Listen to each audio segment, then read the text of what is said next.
So let's talk about the Gilded Age in a little more detail here in Chapter 4, Lesson 3. And I want to continue to hone our focus we've been covering so far with this issue of not just why do people migrate, but also how is urban life different from rural life. And so what we're going to see here in the beginning is why people were coming to America, why people were coming to cities in America, and particularly these places that you could become successful, and then why people sometimes didn't migrate, right? Why people sometimes said, you know what, I'm not going to go anywhere.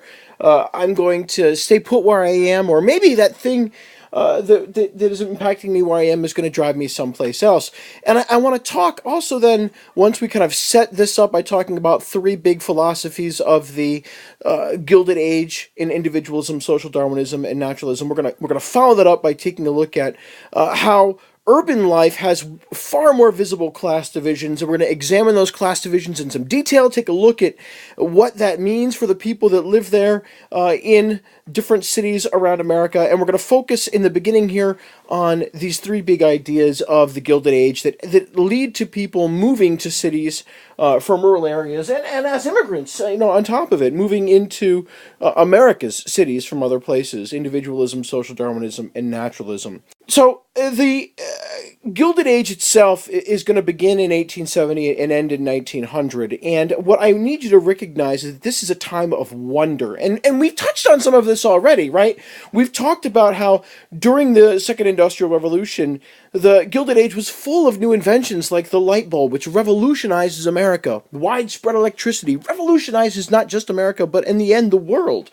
But it was also a time of widespread immigration with people, millions of people moving from one place to another. Remember, just the city of New York had 3.5 million people come to it in only 40 years, half of one lifespan.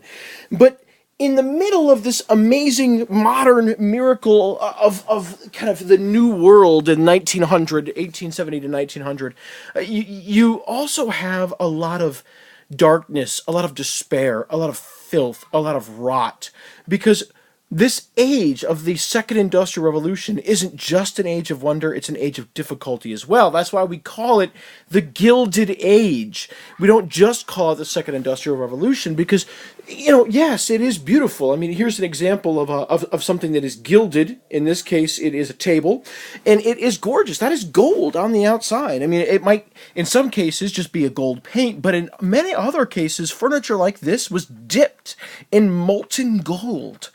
So you have this precious, precious metal, this beautiful sculpture, just marvelous to look at. Kind of like all these new inventions, these revolutions in building and design and in society. But underneath it, it's still just cheap wood. It's still just a tree that someone cut down and did some fancy stuff with. Woo. And that's very much what the concept of gilded is like, right? Because think about it. You can look at America as this amazingly prosperous place during the Second Industrial Revolution, where America becomes, this industrial superpower. Remember, by 1900, America has the largest gross national product of any nation in the world. We're producing more than anyone else in the entire world by 1900.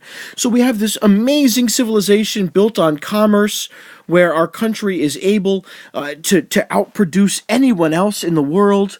But at the same time, how did you get there? Now, this image that I blew up, right, it has you think that, well, we got there, we have all these awesome business people that help us get there, like your Vanderbilts and your Rockefellers.